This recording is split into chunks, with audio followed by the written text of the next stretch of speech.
The game we're talking about is the game between Rubinstein, one of the top players at the time, against Hromadka, but I also want to take this opportunity to reveal my favorite opening system, which is the bishop's opening, alright? You can get to this position through different move order, but that's how I prefer playing this, and it worked really well for me back in the day when I was like an intermediate chess player and while playing against grandmasters.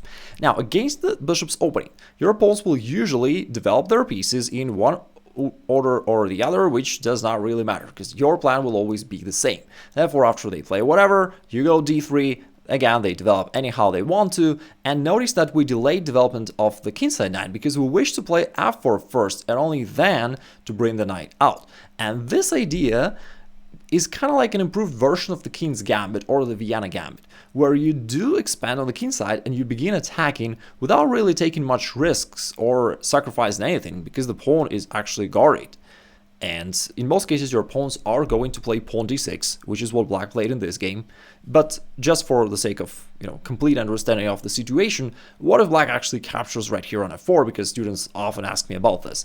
In this case, you thank your opponent and you develop your bishop with a tempo while recapturing pawn. Plus, you now have this very strong central presence if they play something like d6, knight of 3, and anytime you want to in the future, there will always be this idea of pushing your central pawns forward and to begin attacking. And you have a really solid position, like dominance in the center, a little bit ahead in development, and everything's nice. In most cases, they're going to play bishop g4, trying to somehow capitalize on this pin, but you don't have to worry about this. In fact, you can even castle queenside, because the bishop takes away this square, therefore it can't easily castle there, but it's very easy to do this to the opposite side of the board.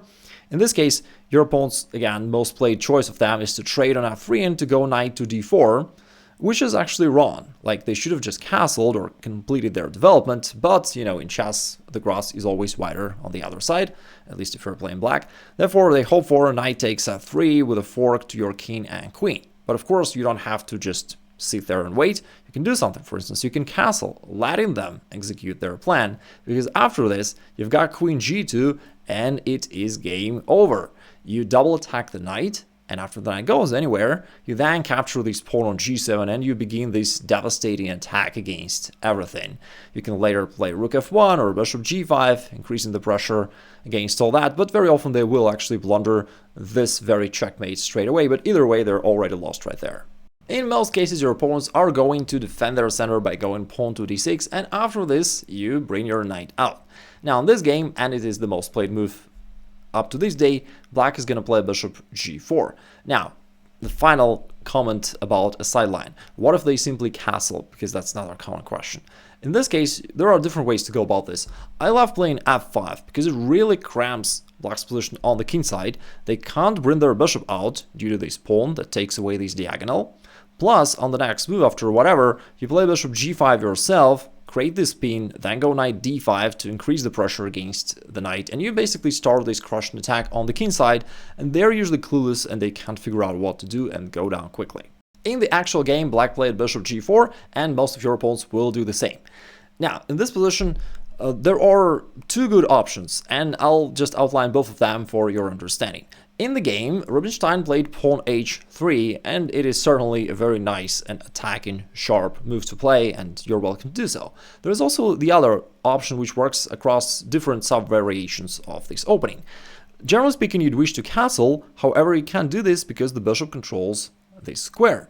And therefore, if you wish to castle, you can just play knight a4 first, trade off the bishop, and then castle. This is a very simple approach where you have nice attacking position on the king side without any complexity, and therefore you're welcome to use this if you just seek for simple, nice attacking position. In the game, Rubinstein played h3, which is much trickier, much more aggressive, but also a little bit more complicated. Now, what is the thing? It basically forces black to trade, which is nice for you because a bishop is a little bit stronger than a knight, and therefore this exchange favors you. They can try to hold on to this pin because then you'll play g4, f5, and just capture this bishop. Therefore, black is more or less forced to trade here, but then they have a really nice move, knight d4, which, as they think, gives them nice attacking position as they attack your queen, but also this pawn on c2, and from there it's gonna fork your king and rook. Therefore, they anticipate you to back down and play queen d1, this passive defensive move, which would just cover both weaknesses. However, there is a much stronger move and much more interesting move to play, which is queen g3, and that is a counter-attacking move, which also sets this very hidden trap, because at first, like, there seemed to be no reason for black not to take here on c2, but that is wrong, and in the game black didn't play this move, but I'll just show you what to do there. In case black captures this pawn, which looks like just a winning move by black, they capture a pawn, now your king is in check, and they're about to win your rook. Like, it looks like a total devastation, right? But then you go king d1, attacking the knight, they take on a1, and after queen takes g7, it turns out that you rush into this devastating counterattack. Now you attack the rook. Also, queen takes f7 checkmate is a real threat because of the bishop supports this. Therefore, they have to go something like rook to f8 to guard the rook and the pawn. But now after this trade and something like bishop g5, you have this really strong pressure on the king side. You're also about to bring the rook into play with the rook to f1, adding more firepower against these squares, and it's really tough for black. Plus, this knight on a1 is captured, can get out. Moreover, you can even approach it with your king and just capture it. Therefore, this is a really nice attacking position for you. Black player played queen to e7, and I gotta give due credit to him. We know Rubinstein as one of the greatest players of the past. However, although I've never heard about Hromadka, he's playing very decent chess. And the idea of queen e7 is that it guards this pawn on f7. And therefore, queen takes g7 is a wrong idea for white at this point, and Rubinstein did not play it. Because in this case, since the pawn on f7 is guarded, the rook does not have to go to this passive square, it can go to g8, counterattacking the queen. The queen would be pushed back, and after this, black would be free to capture here, and then to indeed capture the rook, plus their own rook is very active along the g-file, and that would be just winning for black. Therefore, that's what black had in mind. However, Rubinstein was alert, and he didn't go there. He traded on e5, which is a common idea in this variation. You wish to do this because it opens up this diagonal for your bishop, and this file for your rook. And both of these factors are useful for your upcoming attack. However, right now, white needs to deal with knight to c2 threat. And there is the first very interesting moment of the game. Most players would be tempted to cover this pawn by bishop b3. Well, I'm not too sure about this because maybe most players would be tempted to blunder it. But those who notice the threat would be tempted to play bishop b3, just guarding it in the most straightforward fashion. However, this would allow black to trade off the very active bishop of white. And Rubinstein did not want this. He was willing to keep the bishop along this active diagonal and to play king d1. Very creative move, just keeping the king in the center, seemingly violating all the classical chess rules. However, the king seems to be pretty safe there. Due to this central pawn chain, there's not much black can do against the white king on d1, and therefore the king feels relatively safe. Now, black played c6, which is also a pretty decent idea. He's taken away this square so that white can't ever jump there, but more importantly, he wants to play b5, chase away this bishop, and after this to still trade it off. And therefore, Rubinstein prevents this move by going a4 himself, so that black can't go b5 anymore. Now black realized that this pawn on g7 is still hanging, and he decided that it's time to guard it by going rook g8. The move which certainly is very natural to play, a little bit passive though. Anyway, white goes rook to f1, adding his rook to this semi-open file, putting pressure, and black played h6.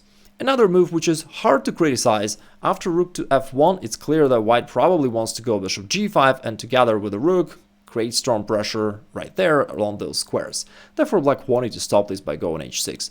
Even though, like, the downside is that it's still a little bit passive defensive and perhaps black should have just castled. Anyway, he went h6. And now I played another move which I find to be very instructive, because when you attack, typically you think how to go forward and create threats. However, he played knight e2. Why would he do that?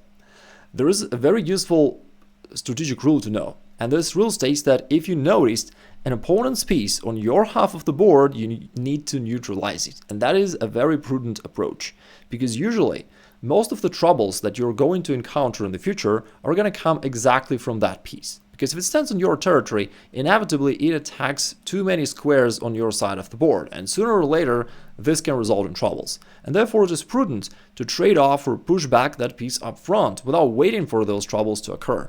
And Rubinstein is doing that by going knight to e2. Also, the king is really brave, is willing to take part in the game. If black were to capture here, white would recapture with the king, and king would perform some useful purpose here. Black just castled instead, white traded on d4, bishop takes, and now Rubinstein keeps the same idea. The bishop on d4 is very active, it is on your side of the board, and therefore he played c3 to kick it off. The bishop went back, he continued with a5, chasing the bishop all the way back to c7, and now he goes bishop e3, which is a useful development move, of course, just bringing the bishop out, also attacking this pawn on a7, but it also sets a really nice little trap along the way. At first, it seems like black can play knight takes e4, taking advantage of the pin, right? Cannot recapture. Looks like almost a winning move by black. It also hits the queen on g3. However, Rubinstein prepared queen g4 counterattack, and that will refute this move because thanks to this double attack, white would simply capture the knight on the next move by their queen. However, again, we're going to give due credit to black. They noticed this, and instead black played king b8. Very nice prophylactic move.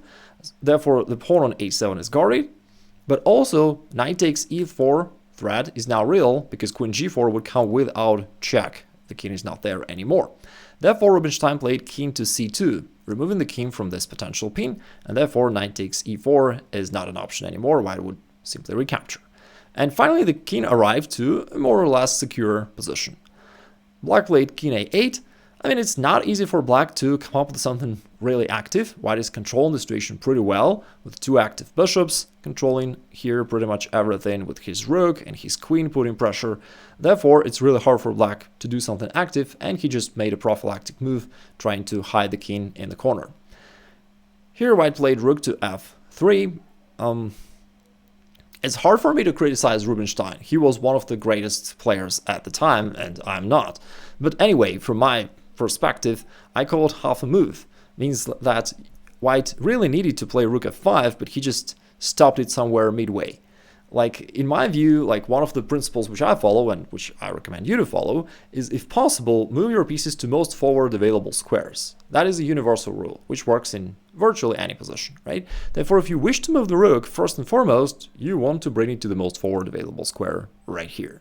And only if that move does not work for some reason, let's say there is some danger, which I don't see in this case, you would then settle for something less active and play rook f3 or rook f2 or anything.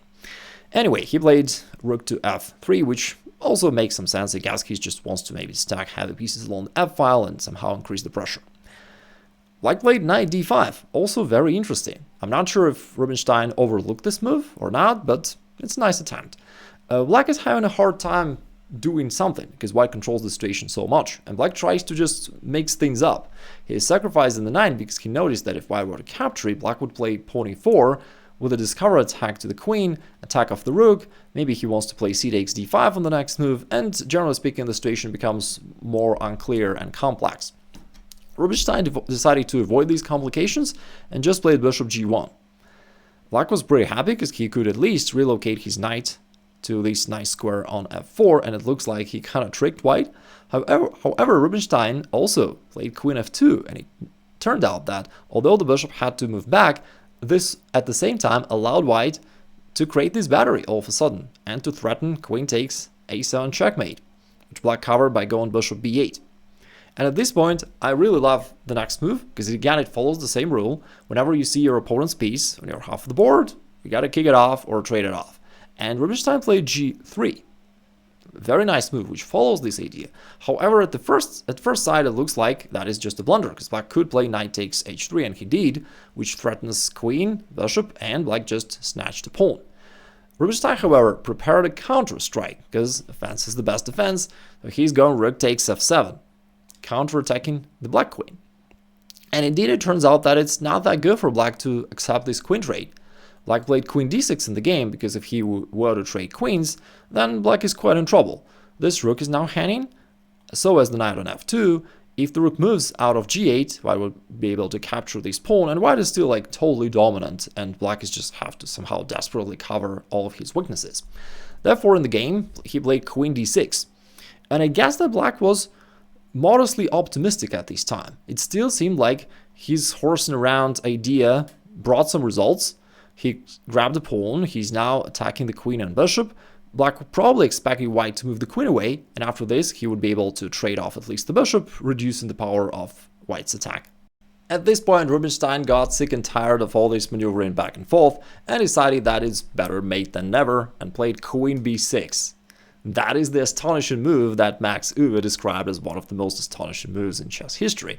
Because so far, starting from the very early opening stage, White has always been attacking on the kingside. Right? All of his pieces were there, he was trying to put pressure on all these files, but all of a sudden he created this checkmating attack on the queenside out of nowhere, followed by this really spectacular queen sacrifice. And now White is simply threatening queen takes b7 checkmate because of this rook on 7th rank. Of course, the question arises like, what if Black simply captures the queen? Well, in this case, there's another funny moment. After pawn takes b6, this rook from a1 really starts playing a very active role in our attack. And I also find it to be a little bit funny, because so far this rook on a1 has been the only piece that never moved, never took any real part into all these complications, but at the end of the day, it turned out to be the piece that virtually becomes the main checkmating force, because don't judge a rook by its cover. I understand that my proverbs will not stand the test of time. Anyway, so after bishop a7, which would be forced in this case, White would grab the bishop, check. After king takes, there is this really nice harmony between rooks, and rook takes f7 is almost a checkmate. White can't checkmate Black straight away because rook a8 is not possible. That would hand the rook on b7, but there are different ways for White to finish the game off.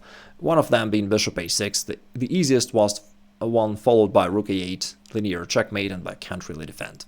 Black, however, noticed all that and just covered the b7 square by going rook d7. And things are still not easy. Of course, it's cool to keep your queen on b6. However, like the question arises, what can White do to continue his attack? Plus, the situation is very complex. The queen is still hanging, so is the rook, so is the knight right here on the bishop right here on g1. Black is putting some pressure down this file, and therefore the situation seems to be pretty complex. However, Rubinstein came up with one more brilliancy. He played bishop c5, literally putting everything on fire. Now everything is attacking everything, and that is the best move in the position. By the way, in case you don't know who Rubinstein is, he was one of the greatest players at the time, and he's known as one of the strongest players in history who sadly never became the world champ, because he had his first world championship match against Lasker scheduled, but then it got cancelled due to the outbreak of World War I. And after the World War has ended, the new world champ Capablanca also offered Rubinstein to play the world championship match, but Rubinstein had to bring in $10,000, which he couldn't because he spent it on a used Volkswagen Polo. Anyway, I feel he'd be a good buddies with Nepomniachtchi. Okay, jokes aside, let's continue. Black played rook takes f7, and now White is capturing the queen. Now, Black still can't capture this annoying queen on b6. In this case, that would literally be a checkmate right on the next move. After bishop covers and rook takes, now thanks to the bishop, that would indeed be a checkmate. Therefore, Black can't do that. And instead, he played rook to f2 check. He's trying to counterattack, checking the king, and then he hopes to maybe get the bishop, and after this, he would start threatening queen. Again, situation is still complex, but in this game, Rubinstein was clearly determined to farm brilliant moves, and he sacrificed the queen anyways. Queen takes f2, another brilliant move by sacrificing the queen back to f2. And after knight 2 takes and bishop c5, this is what Rubinstein played, another very accurate move. Instead of bishop c5, he could have taken this rook on g8, but then he would lose a bishop. So White would be up in exchange at the end. But after bishop c5, that is actually stronger, because now not only the rook is hanging, but also the knight on f2, and, which is annoying for Black, Black can't go rook f8 and support the knight, because in this case, the bishop would just grab it. Therefore, Black can't save material, he'll have to give up the knight, and he'll be down a piece in an endgame, and he just resigned. In case you enjoyed some of the fundamental principles that I outlined through this discussion, I've got a free masterclass where I go deeper on those universal principles that you can follow to play better chess. You can check it out by clicking the link up there or down below in the description. Also, another common question that people ask me is how to study chess even if you have little time available for your improvement. I've got a video about that, you can check it out right there. I got a ton of positive feedback from people about it, and I hope that you will enjoy it as well.